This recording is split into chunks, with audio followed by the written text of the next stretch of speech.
The phone rang at 11:47 p.m. I was already in bed, half asleep. When the vibration rattled my nightstand, my husband Mark groaned beside me and rolled over. I picked it up without checking the caller ID, Mrs. Chun. The voice was tight, strained. "This is Derek, your wedding photographer?" My heart dropped. It had been 3 weeks since our wedding. 3 perfect weeks of honeymoon bliss in Bali. Unpacking gifts and settling into our new apartment. Derek had already sent us a preview of 50 photos. Beautiful, dreamy shots of Mark and me under string lights, laughing by the lake, cutting our cake. "Derek?" I sat up. "Is everything okay?" There was a long pause, too long. "I need you to come to my studio tomorrow morning early." "What? Why? Please?" His voice cracked. "Just don't look at the rest of the photos until you get here. I'm sending you an address. Come alone." He hung up. I stared at my phone in the darkness. Mark's breathing was steady beside me. I wanted to wake him up to tell him something felt wrong, but I didn't. Some instinct, some small, cold voice in the back of my mind told me to wait. My name is Sophie Shun, and I'm 29 years old. I work as a junior editor at a publishing house in Portland. It's not glamorous work. Mostly I read manuscripts that will never see the light of day and fixed comma splices in romance novels, but I love it. I love the smell of books, the weight of a good story in my hands. My life, up until that phone call, had been ordinary in the best way possible. I met Mark at a book launch 2 years ago. He was there with a friend, looking slightly uncomfortable in a room full of literary types. I was refilling my wine glass when he made a joke about the pretentious title of the book we were celebrating, "The Ineffable Melancholy of Suburban Existence."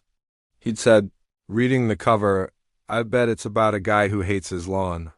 I laughed. We talked for 3 hours. Mark is a software engineer, steady kind.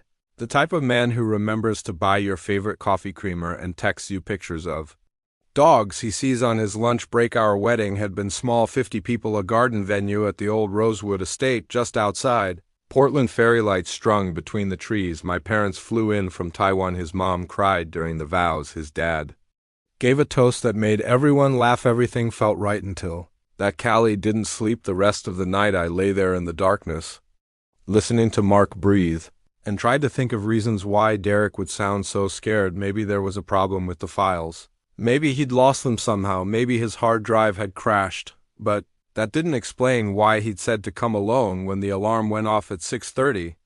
I slipped out of bed and got dressed quietly. Mark stirred. "Where are you going so early?" "Early meeting with a client," I lied. "Go back to sleep." He mumbled something and pulled the blanket over his head. I left before I could change my mind. Derek's studio was in a rundown part of southeast Portland, tucked between a tattoo parlor and a laundromat. The building was old brick, the kind that's been there since the 1920s. The sign above the door just said, "Morrison Photography," in faded gold letters. I parked on the street and sat in my car for a moment. The neighborhood was quiet. A few people walked by with coffee cups. A homeless man slept in a doorway across the street. Everything looked normal. So why did I feel like I was about to walk into something terrible? I got out and knocked on the studio door. Derek opened it immediately, like he'd been standing right there, waiting. He looked awful. His eyes were red-rimmed and bloodshot. His hair was greasy and uncombed. He was wearing the same blue flannel shirt from our wedding day, wrinkled now, like he'd slept in it or hadn't slept at all. "Thanks for coming," he said quietly. "Derek, you're scaring me. What's going on?"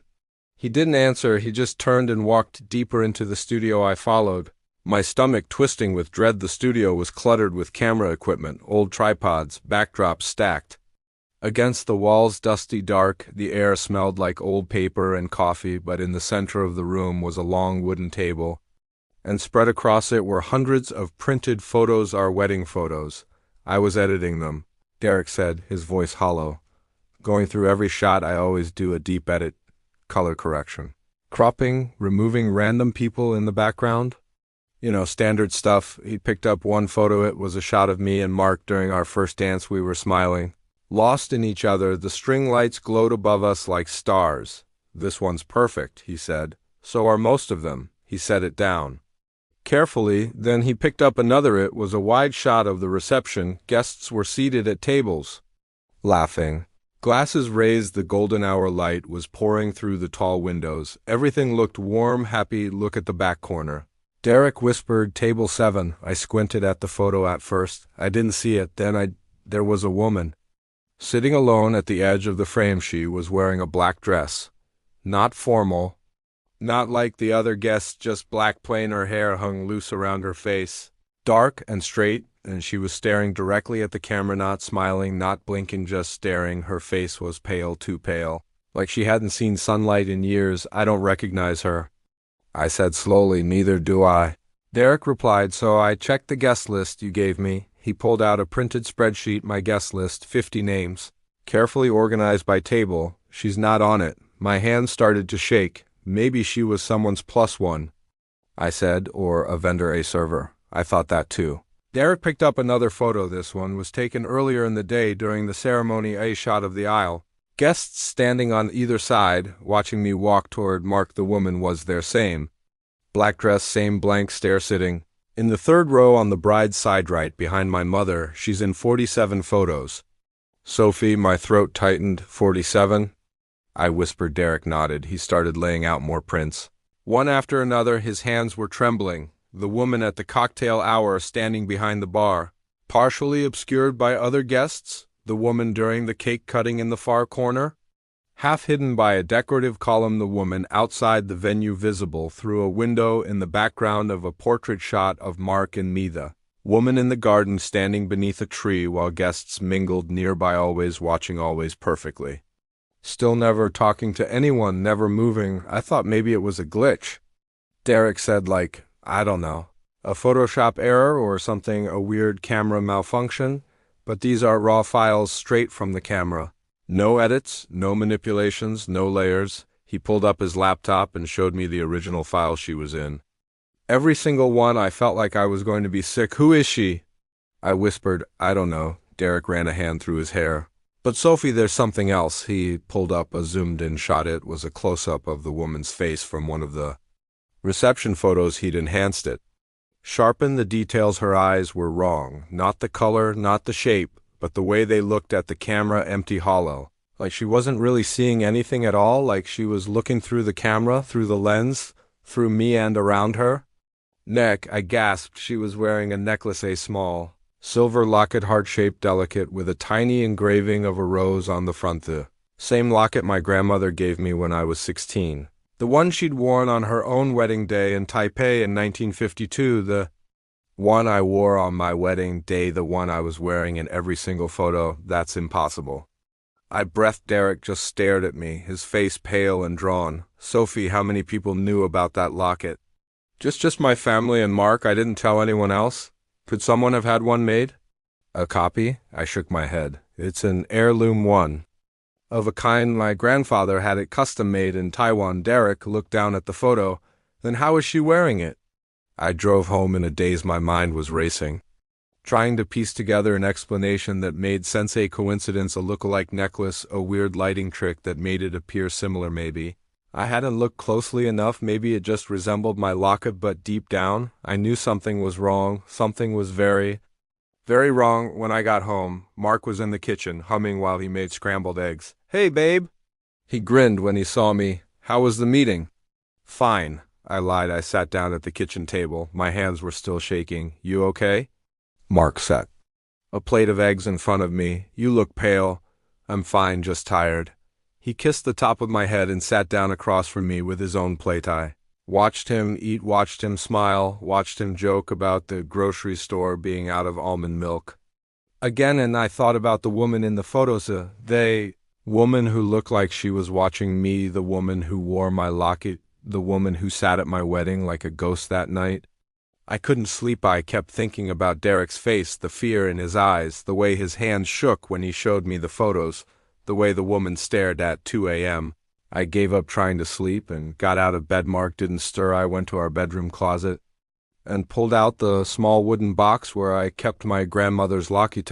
Hadn't opened it since the wedding. I lifted the lid. The locket was gone. My heart stopped. I dumped the entire box onto the floor. My grandmother's earrings, her jade bracelet, a few old letters, but no locket. Tore through the entire apartment. The Dresser, drawers, the bathroom cabinet, the knitstand under the bed, in coat pockets, nothing. Sophie? Mark appeared in the doorway, rubbing his eyes. What are you doing? It's 2 in the morning. My locket? I said, my voice breaking. My grandmother's locket, it's gone. What? Are you sure? Yes, I'm sure. Mark frowned and walked over, helping me look through the scattered jewelry. When did you last see it? The wedding, I wore it at the wedding. Okay. Calm down, maybe it fell off during the reception, maybe it's still at the venue. I checked after the wedding. Mark, I remember taking it off and putting it back in the box. I remember doing it. He looked at me. Like I was losing it, maybe I was. We'll call the venue in the morning. He said gently, I'm sure it'll turn up, come back to bed. But I couldn't. He sat on the floor of our bedroom, surrounded by scattered jewelry, and I knew the woman in the photos was wearing my locket somehow. Impossibly, she'd taken it the next morning. I called the venue as soon as they opened. Rosewood Estate, this is Jennifer speaking. Hi. This is Sophie Shun. I got married at your venue 3 weeks ago. I think I may have lost a necklace. Oh. Let me check our lost and found. I heard papers shuffling, a drawer opening. I'm sorry. Mrs. Chun, we don't have any jewelry that's been turned in. Are you sure? It's a silver locket, heart-shaped, very small. I'm positive I'm the only one who manages lost and found items. And we haven't had any jewelry come in for over a month. I thanked her and hung up. My hands were shaking. I called Derek. He answered on the first ring. Sophie. His voice was tight. Urgent. I found something else. What? I went through my backup files, all the weddings I photographed this year. He paused. I could hear him breathing heavily on the other end. She's in 3 of them. My blood ran cold. What? 3 different weddings, April, June. And yours in September, same woman, same black dress, same expression, same everything. My mind reeled. Did you talk to the other couples? I tried the April bride's phone, goes straight to voicemail. The June groom blocked my number. Why would he block you? I don't know, but Sophie, his voice dropped to almost a whisper. The April bride is dead. I almost dropped the phone. What? Car accident 2 weeks after her wedding. I saw it in the news when I was searching for her. I couldn't breathe. The room felt like it was tilting. And the June couple? Divorced 3 months after the wedding. Really messy, restraining orders on both sides. I saw it on Facebook. My hands were ice cold. Derek, what is this? What's happening? I don't know, he whispered. But I think she's not just in the photos. I think she's doing something to the couples, to their marriages. That's impossible. Is it? Look at the pattern. Sophie dead, divorced, and now you... Stop, I said sharply. Just stop. But I couldn't stop my mind from racing. Emily Barton. Dead 2 weeks after her wedding. Aaron and his ex-wife. Divorced in 3 months and me 3 weeks. And what would happen at 4 weeks? 5? I didn't tell Mark. I couldn't thou. Do you tell your husband that a ghost or whatever she was is haunting your wedding photos? That she's connected to death and broken marriages? That she's wearing your grandmother's locket? That you might be next? Instead, I started digging. I searched online for the April bride Emily Barton. Her Facebook page was still active, though no one had posted on it since her death, just condolence messages. Gone too soon. Rest in peace. Emily, we'll never forget you. I scrolled back to her wedding photos. She looked beautiful, happy, glowing. There were hundreds of comments, friends and family celebrating the happy couple. And then I found the news article. Local woman dies in single car accident on Highway 26. Emily Barton, 26, was killed instantly when her vehicle veered off Highway 26 and struck a tree early Sunday morning. Police say there were no signs of mechanical failure, and weather conditions were clear. Investigators are treating the incident as an unfortunate accident, though the cause of the crash remains unclear. I stared at the article. No mechanical failure, clear weather. So why did she crash? I kept searching. I found photos from her funeral posted by friends on social media. The cemetery was beautiful, green and peaceful. Dozens of people had attended, and then I saw in one photo, taken at a distance, showing the crowd gathered around the grave. There was a figure in the background standing apart from everyone else, a woman in black, blurred out of focus, but there I felt like I was going to throw up. I screenshot the photo and sent it to Derek. He called me 30 seconds later. You see it too, he said. She was at Emily's funeral, Sophie. This is bigger than we thought. I think we need to. I'm going to contact the June groom. I interrupted. Aaron, I need to know what happened to him. He blocked me. He didn't block me. It took me an hour to find Aaron on social media. Aaron Garrett. 31 lives in Portland, works in marketing. His profile was sparse. No recent posts, no wedding photos anymore, just a profile picture of him alone. Looking tired, I sent him a message. Hi, Aaron, my name is Sophie Shun. I was married at the Rosewood Estate in September. Our photographer is Derek Morrison, the same photographer from your wedding.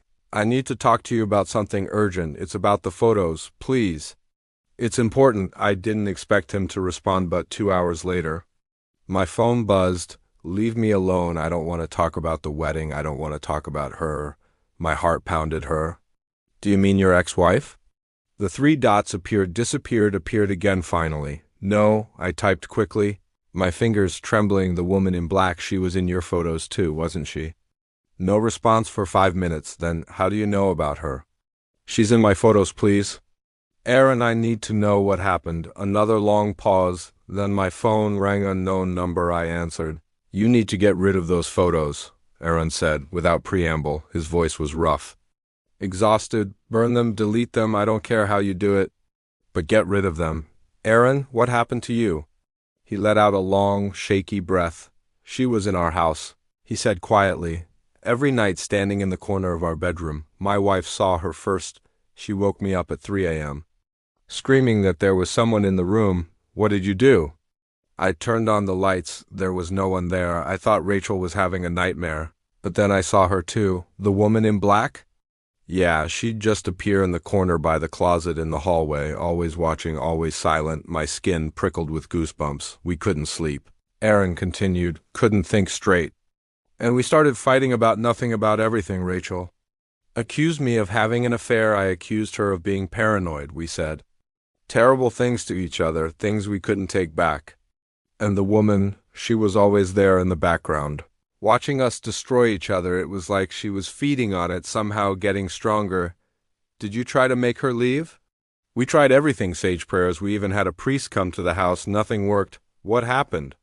Rachel filed for divorce 2 months after the wedding.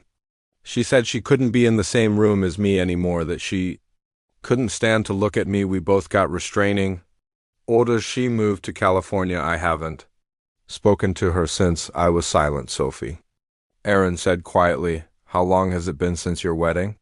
3 weeks. You don't have much time. What do you mean? Emily died at 2 weeks. My marriage ended at 3 months. But you're at 3 weeks and she's already in your photos. That means she's moving faster with you. Why? I don't know, but whatever you do, don't let her into your house. Once she's in, you can't get her out. He hung up. I sat in my car in the parking lot of a grocery store. Shaking Aaron's words echoed in my mind. And let her into your house, but what if she was already there? I drove home slowly, dreading what I might find when I walked through the door. Mark was on the couch, watching TV. Hey, babe, where have you been? Just driving. Needed to clear my head. He patted the couch next to him. Come sit, you've been stressed lately. I sat down. But I couldn't focus on the TV. I kept glancing at the corners of the room, the shadows, the hallway. Was she here? Was she watching us right now? You okay? Mark asked. Yeah, I lied. I'm fine. That night I couldn't sleep again. I lay in bed, staring at the ceiling, listening to every creak and groan of the apartment. Mark's breathing was steady beside me. 3:17 a.m. I heard Ida sound soft like fabric brushing against the wall. He sat up slowly. The bedroom was dark. The only light came from the street lamp outside our window, casting long shadows across the floor and in the corner. By the closet, a figure. My heart stopped. She was standing there, the woman in black, perfectly still, watching me. Her face was pale in the dim light. Her dark hair hung around her shoulders, and her eyes empty, hollow. Daddy tried to scream, but no sound came out. I reached over to shake Mark awake, but my hand wouldn't move. I was paralyzed. The woman tilted her head slowly, like a bird examining prey, and then she smiled, a smile that wasn't human, too wide, too knowing, and I saw it around her neck. My grandmother's locket. I blinked, and she was gone. I gasped, sucking in air like I'd been underwater. Mark stirred. Sophie? You okay? I saw her, I whispered. She was here in our room. Mark sat up and turned on the bedside lamp. The corner was empty. Who was here? The woman from the photos, she was standing right there. Mark looked at where I was pointing. Then back at me, Sophie, there's no one here. I know what I saw. Mark, he put his hand on my forehead. You feel warm. Maybe you're coming down with something. Do you want me to get you some water? I'm not sick.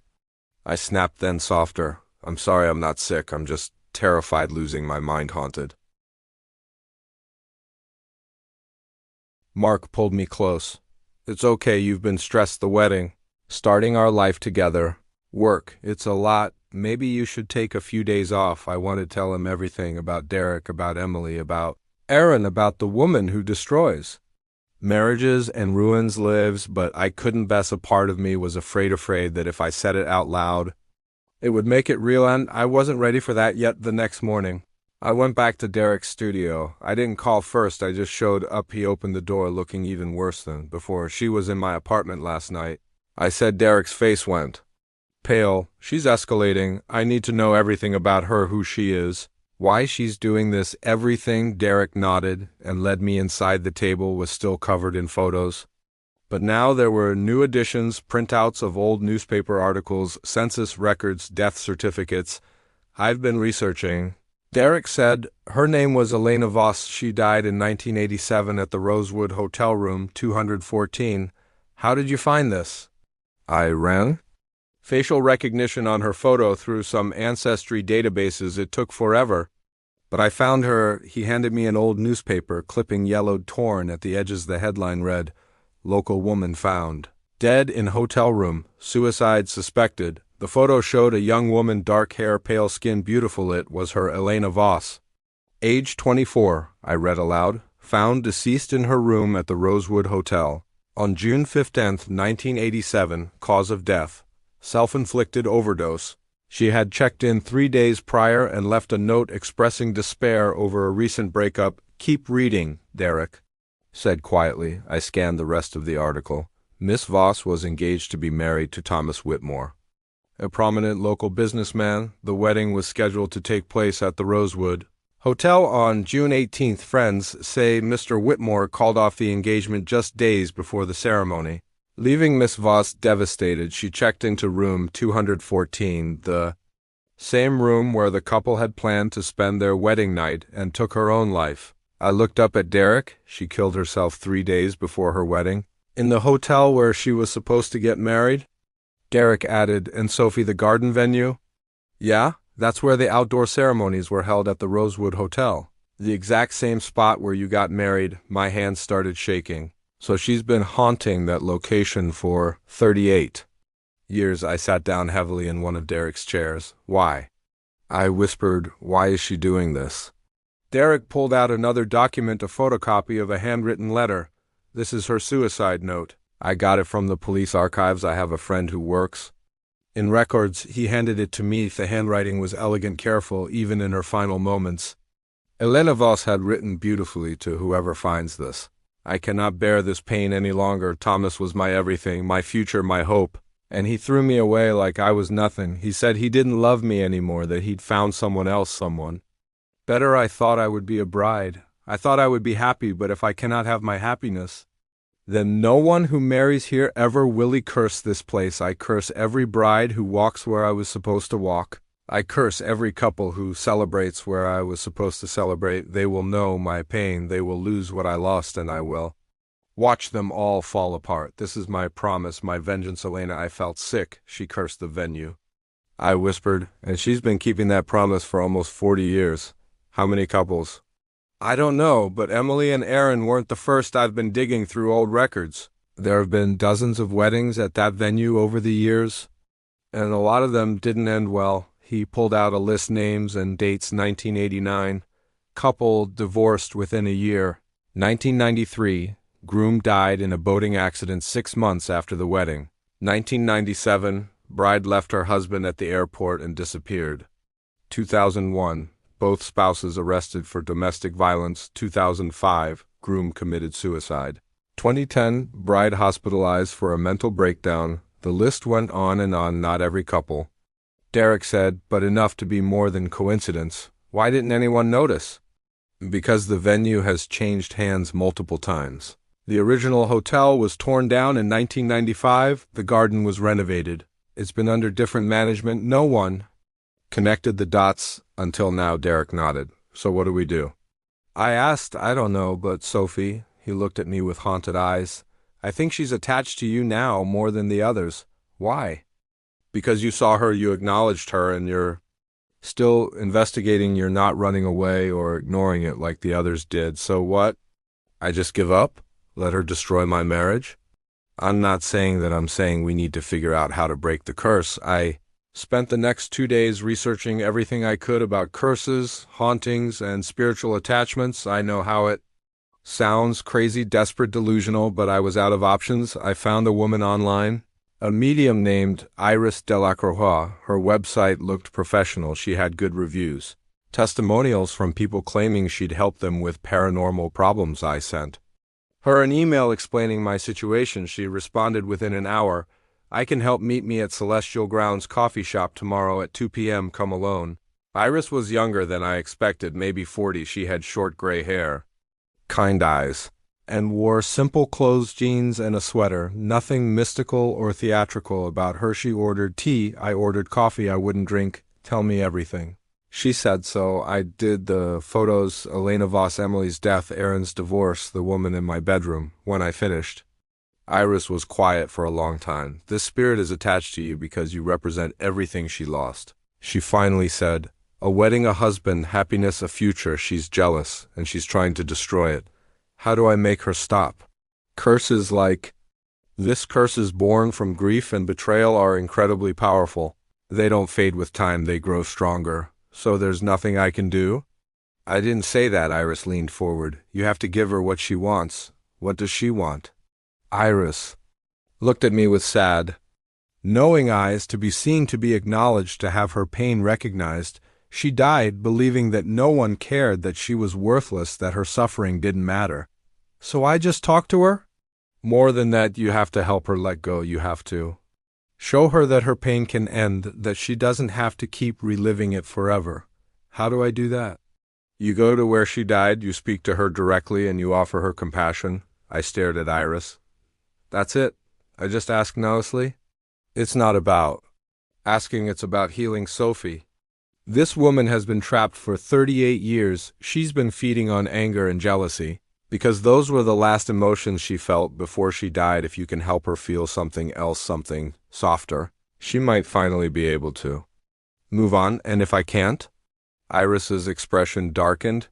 Then she'd take everything from you, your marriage, your sanity, maybe even your life. I told Mark everything that night. I couldn't keep it from him anymore. We sat on the couch, and I showed him the photos on my phone, the newspaper articles, Aaron's texts, all of it. When I finished, he was quiet for a long time. I know it sounds crazy, I said. I know it does, but Mark, I saw her in our bedroom. She was real. Mark rubbed his face with both hands. Okay. He finally said, okay? I believe you. I almost started crying. You do? Sophie, I've known you for 2 years. You're the most rational, level-headed person I've ever met. If you say you saw something, then you saw something, and honestly, he paused. I felt weird too, like we're being watched. I just didn't want to say anything. You felt it too? He nodded. Sometimes I wake up in the middle of the night and the room feels heavy, like there's a weight pressing down. I thought I was imagining it. You weren't. Mark took my hand. So what do we do? I have to go back to the venue tonight. I have to try to talk to her. Then I'm coming with you. No, I need to do this alone. Sophie, please. Mark the medium said I have to go alone. It has to be me. He looked like he wanted to argue, but he didn't. Okay, he said quietly, but I'm driving you there, and I'm waiting in the parking lot if you're not back in an hour. I'm calling the police. Deal. We drove to the Rosewood estate in silence. It was almost 11 p.m. The garden was closed, the gates were locked, but I'd planned for that. I'll climb the fence. I said, Sophie, this is trespassing. I know. Mark pulled me into a hug. Be careful. He whispered, I will. I got out of the car and walked to the fence. It was wrought iron, about 7 feet tall. Not impossible, but not easy either. Found a spot where the bars were slightly bent and hoisted myself up. My hands shook as I climbed. My heart pounded. When I got to the top, I swung my leg over and dropped down on the other side. I was in the garden. Was dark. The string lights were off. The tables and chairs from the last event had been put Away only moonlight illuminated the path. I walked slowly toward the spot where Mark and I had said our vows. The air grew colder with each step. By the time I reached the altar area, I could see my breath in the air. It was late September. It shouldn't have been this cold. I stood in the exact spot where I'd stood 3 weeks ago, where I'd promised to love Mark forever, where everything had felt perfect, and right now it just felt empty and haunted. Elena, I said quietly, my voice sounded small in the darkness. I know you're here, I know you're listening. The wind picked up, rustling through the trees. I know what happened to you. I continued. I know about Thomas, I know he left you, I know you died here. Alone and heartbroken, silence, just the wind and the distant sound of traffic on the highway. I'm sorry, I whispered. I'm so sorry for what he did to you. You didn't deserve that. No one deserves that. Still nothing. I took a deep breath. But Elena, you can't keep doing this. You can't keep hurting people. Emily didn't deserve to die. Aaron and Rachel didn't deserve to lose each other. And my voice cracked. I just got married. I just found happiness. Please don't take that from me. The temperature dropped even further, and then I heard Ida, voice soft, broken, coming from everywhere and nowhere at once. He said he loved me. I spun around. She was there, standing 20 feet away, partially hidden in the shadows beneath a tree. Elena Vos, the woman in black. I know, I said, trying to keep my voice steady. I know he did. He lied. Yes, he did. She stepped forward into the moonlight up close. She looked even younger than her photos. 24, just a girl. Really, her face was pale and drawn. Her eyes were dark hollows, but there was something else there too. Pain, deep, endless pain. I loved him so much, she whispered. I would have done anything for him. I planned everything. The dress, the flowers, the cake, everything was perfect. I know. And 3 days before our wedding, he told me he didn't love me anymore, that he'd found someone else. Someone prettier, someone more interesting, someone better. Tears welled in my eyes. That must have been devastating. I didn't want to live anymore, Elena said. Her voice was hollow. Empty. What was the point? He was my whole world, my whole future, and he just threw me away. He was wrong, I said firmly. He was wrong to do that to you. Your worth wasn't determined by whether or not he loved you. You were valuable all on your own. Elena stared at me. You don't understand. I do understand. I understand that you were hurt. I understand that you felt worthless. But Elena, that was his failure, not yours. He didn't deserve you. Then why did he leave? I don't know. Maybe he was scared. Maybe he was selfish. Maybe he was just cruel. But it wasn't about you. It was about him. Elena took another step forward. I could see her more clearly now. She was wearing a black dress, simple, plain. Her dark hair hung loose around her shoulders and around her neck. My grandmother's locket. I took it, she said, noticing my gaze. From your wedding day, I wanted something beautiful, something that represented love that lasts. That locket belonged to my grandmother, I said quietly. She wore it on her wedding day in 1952. She and my grandfather were married for 53 years until he died. Elena's expression shifted. Something flickered in her empty eyes. 53 years? Yes, they had a good marriage. Not perfect. No marriage is but good, full of love and compromise and forgiveness. Forgiveness, Elena repeated bitterly. I never got the chance to forgive anyone or be forgiven. You can still choose that, I said. You can still let go of this anger, this pain. It's been 38 years. Elena, don't you want to rest? I can't rest, she said, her voice breaking. Not when I see them, all those brides, walking where I should have walked, smiling where I should have smiled, getting the happiness I should have had. But taking their happiness won't give you yours back, I said gently. It won't change what happened to you. It won't make Thomas come back. It won't undo your death. All it does is create more pain, more suffering, more loss. Elena looked down. I know, she whispered, but I don't know how to stop. I took a careful step toward her. What if I help you? She looked up. How? Tell me what you need, what would make you feel at peace. Elena was silent for a long moment. I just wanted to be a bride, she finally said. I wanted to wear my dress. I wanted to walk down the aisle. I wanted someone to promise to love me forever. My heart broke for her. I'm so sorry you never got that. I had the dress, Elena continued, her voice distant, like she was remembering. It was beautiful white lace. My mother helped me choose it. I hung it in the hotel room in room 214.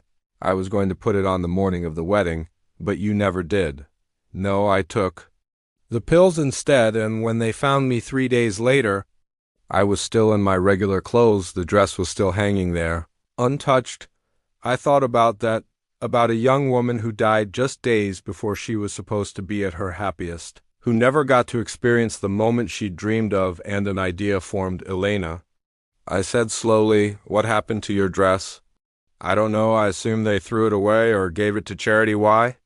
Because I think I know how to help you. I spent the entire next day researching. I called the Rosewood estate and asked if they had any storage units from when the hotel was still operational. They said no. Everything had been cleared out when the building was demolished in 1995. I called historical societies, museums, thrift stores, and that Elena Voss's wedding dress was gone. But then I had another idea. If I couldn't find her dress, maybe I could recreate. Heidi pulled up the newspaper photos of Elena again.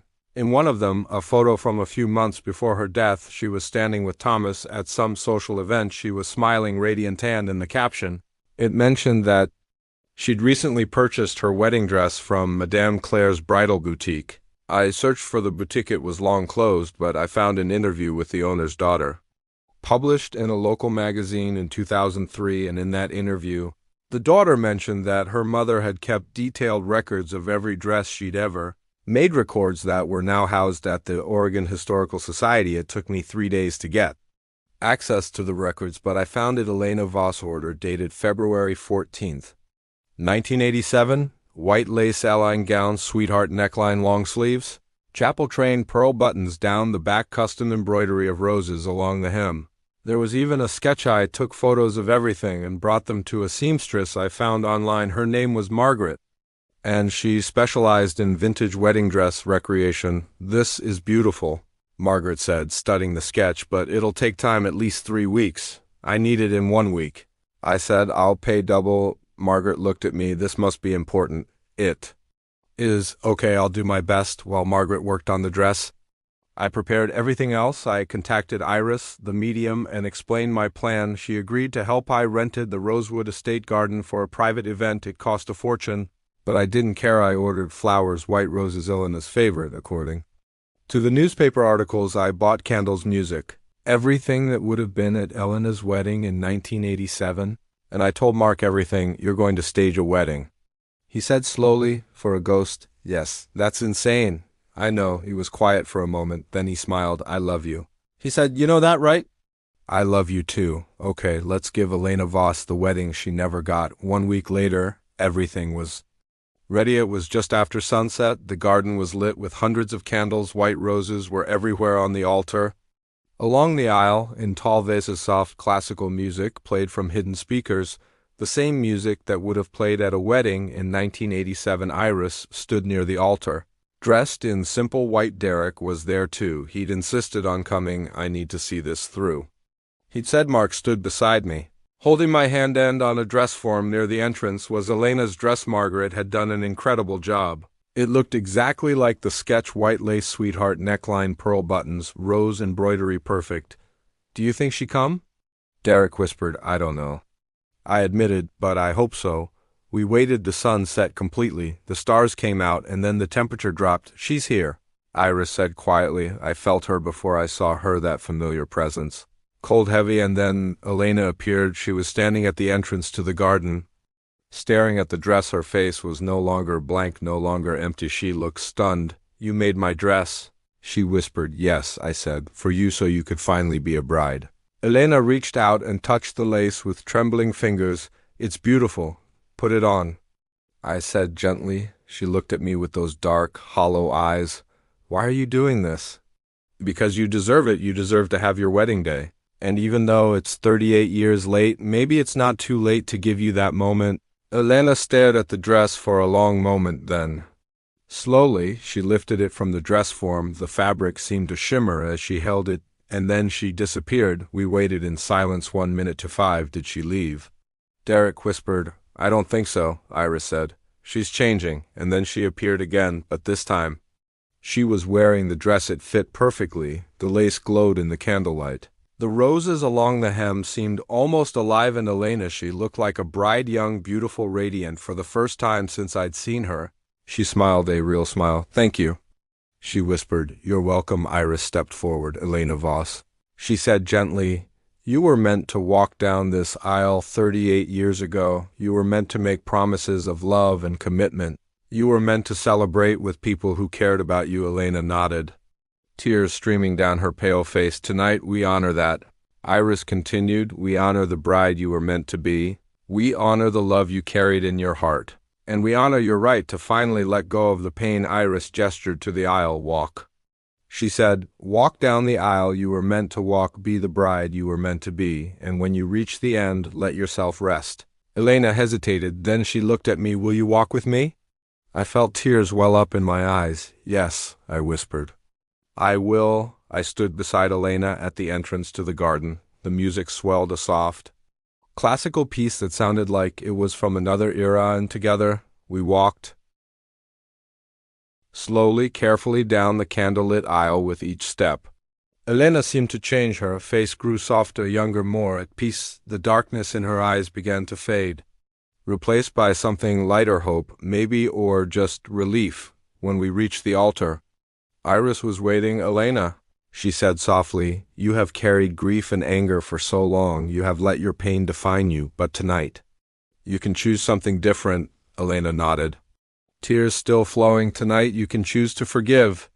Iris continued, not Thomas, not the world, but yourself. You can forgive yourself for feeling worthless, for believing that his rejection defined your value, for taking your own life before you had the chance to see that you were so much more than one man's opinion. I didn't know. Elena whispered, I didn't know there could be anything after him. There's always something after. Iris said gently, there's always another day, another chance, another possibility. You just didn't give yourself the opportunity to find it? Elena looked down at her dress, at the lace and roses and pearls. I was going to be a beautiful bride. She said softly, you are a beautiful bride. I said, right now, in this moment, you are exactly what you were meant to be. Elena looked up at me, and for the first time, I didn't see a ghost. I saw a young woman who had been hurting for 38 years, who had finally found a moment of peace. Thank you, she said again. Then she reached up and unclasped the locket from around her neck, my grandmother's locket. She held it out to me. This belongs to you, to your family, to a love that lasted. I took it, my hands shaking. And you belong to peace, I said, to rest, to letting go. Elena smiled a full, genuine smile. I'm ready, she whispered.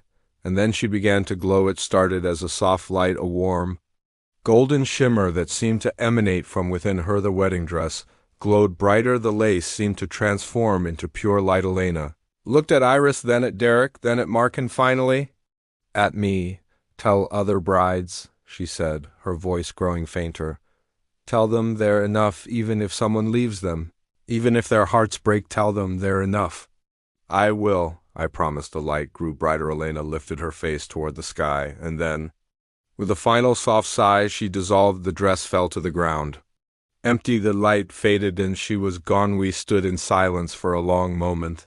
The candles flickered in the breeze. The music still played softly. Is she? Derek whispered, she's at peace. Iris said quietly, she's finally moved on. I picked up the dress from the ground. It was just fabric now, no longer glowing, no longer magical, just a beautiful wedding dress. I folded it carefully and held it close. We should donate it, I said, to someone who needs a dress but can't afford one. Someone who deserves to be a beautiful bride. Mark put his arm around me. That's a perfect idea, he said 1 month later. Derek sent me a message. I photographed a wedding at the Rosewood estate. Yesterday I checked every single photo. She's not there. She's really gone. I smiled and sent back a simple reply. Good, she deserved her rest. It's been a year now since my wedding. Mark and I are happy. We fight sometimes, like all couples do, but we're building a life together, a good life. I wear my grandmother's locket every day, and sometimes, when I touch it, I think about Elena, about a young woman who let her pain consume her for 38 years, who finally found peace when someone showed her compassion. Derek still does weddings. He says he's not afraid anymore in the Rosewood estate. It's still hosting ceremonies, but according to Derek, there haven't been any unexplained divorces or deaths since Elena moved on. The curse is broken. I donated Elena's dress to a non-profit that provides wedding gowns to women who can't afford them 6 months ago. I got a letter from a woman named Sarah. She wrote that she'd received a beautiful vintage dress from the non-profit, that she'd worn it at her small backyard wedding, that she'd felt like a princess. She included a photo. She looked radiant, happy, like a bride should look. I like to think Elena would have been pleased. I learned something from all of this. Ghosts aren't always monsters. Sometimes they're just broken people who never got the chance to heal. And curses aren't always magical. Sometimes they're just pain that's been left unacknowledged for too long. Elena wasn't evil. She was hurt, and when hurt people don't get help, they sometimes hurt others. But compassion, real, genuine compassion, can break even the strongest curse. It can't fix everything. It can't undo death or erase pain, but it can offer peace. And sometimes that's enough. If you're listening to this story and you're going through something hard, a breakup, a betrayal, a loss, please know this: you are enough. Even if someone leaves you, even if they choose someone else, even if your heart is broken into a million pieces, you are enough. Your worth isn't determined by whether or not someone loves you. Your value doesn't disappear when someone walks away. You are inherently, fundamentally, beautifully enough, just as you are. Elena didn't know that, and it cost her everything, but you can know it, and maybe that knowledge will save you from your own curse. I still think about that night sometimes, about standing in a candlelit garden with a ghost in a wedding dress, about watching her finally let go of 38 years of pain, about the moment the light surrounded her and she dissolved into peace. It was the most terrifying and most beautiful thing I've ever witnessed, and it reminded me that we're all haunted by something bad: memories, old wounds, words that cut too deep. But we don't have to stay haunted forever. We can choose to heal. We can choose to let go. We can choose peace. Elena finally made that choice, and I hope wherever she is now, she's found the happiness she was searching for, happiness she deserved all along. So that's my story, the story of how a woman in black haunted my wedding photos, how she tried to destroy my marriage, and how, in the end, she taught me about compassion, forgiveness, and the power of acknowledging someone's pain. I don't know if you believe in ghosts. I didn't before all this happened, but I believe in pain. I believe in grief. I believe in the way unhealed wounds can poison everything they touch, and I believe in healing, even for ghosts, especially for ghosts. If you enjoyed this story, please like and subscribe for more real stories about love, loss, betrayal, and the supernatural things that haunt us all, because we all have our ghosts. The question is, will we let them destroy us, or will we find a way to set them free? Thank you for listening, and remember, you are enough always.